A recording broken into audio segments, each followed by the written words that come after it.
Sa isang mundo na puno ng ghosting at zinzoning, may natagpo ang kwento ng pag-ibig habang sila'y magkatabing nakahiga. Oo mga kabikay, hindi na po ito teleserye. Totoong buhay po ito. Sila'y sabay na nahiga hindi sa kama ng kasinungalingan kundi sa banig ng kapalaran.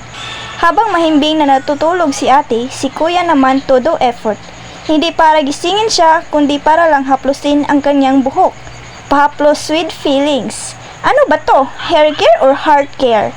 Pero mga kabikay, hindi dito nagtatapos ang lahat. Sa bawat haplos ni kuya may sikreto siyang kinikimkim. Biglang bumulong si kuya sa natutulog. Lord, sana hindi tuwig. Please lang, baka malaglag. At yan ang kwento ng dalawang puso. Isang tulog, isang gising. Pero pareho ang nararamdaman. Hanggang sa muli mga kabikay. Love responsibly at siguraduhin nakadouble. Alisip ang wig. Huwag ang katawa.